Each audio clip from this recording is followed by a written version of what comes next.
Alors, nous allons regarder le deuxième volet, planifier un devoir. Donc, comment on peut planifier un devoir? Eh bien, voici l'interface pour ajouter un devoir. Il est nécessaire de donner un nom au devoir. C'est une rubrique marquée par une étoile rouge, donc c'est indispensable à remplir. Différents paramètres peuvent être ajustés. Le plus important est celui relatif à la disponibilité et qui précise le détail des dates de remise de devoir.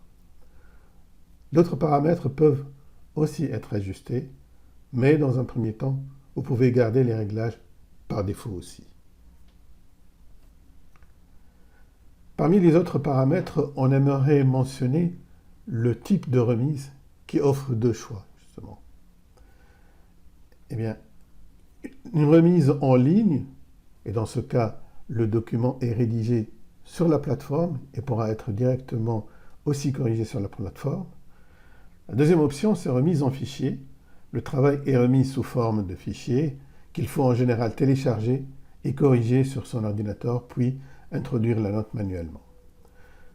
Alors, une fois les paramètres sont réglés, tous les paramètres sont réglés, il ne faut pas oublier d'enregistrer. D'enregistrer ces paramètres réglés. Et alors ceci nous mène, lorsqu'on choisit enregistrer et afficher, nous mène sur cette fenêtre-là. On a ici les spécificités du devoir, ça veut dire le titre et description, puis l'état de la remise et l'évaluation avec toutes les dates qu'on a choisies. Voilà ce qu'on obtient quand on revient sur la page du cours. C'est ce que votre étudiant va voir aussi. Quand l'étudiant accède au cours, il verra cette fenêtre qui lui montre son statut par rapport à la remise du devoir et lui permet d'aller ajouter son travail. Donc ça, c'est la remise et puis le bouton sur lequel il doit cliquer pour aller remettre son devoir. Alors quand l'étudiant choisit d'ajouter un travail, il verra cette fenêtre qui lui permet la remise du devoir automatiquement. Quand l'enseignant à son tour revient au devoir, il aura la possibilité de télécharger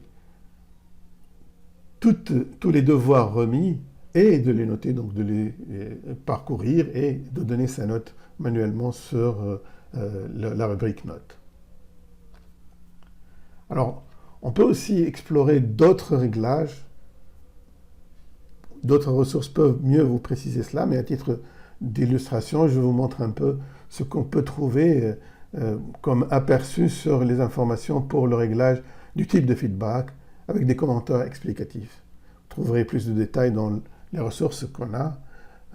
Une autre rubrique peut-être aussi pour clarifier cela, relative aux notes, et vous voyez aussi avec des commentaires explicatifs. Voilà donc un parcours rapide pour la rubrique devoir. Ceci vous permettra donc de créer rapidement un devoir et de le faire valider ou de le faire utiliser au niveau de vos étudiants, d'échanger, donc qu'ils remettent leurs devoirs et vous permettre de corriger cela. Voilà, merci.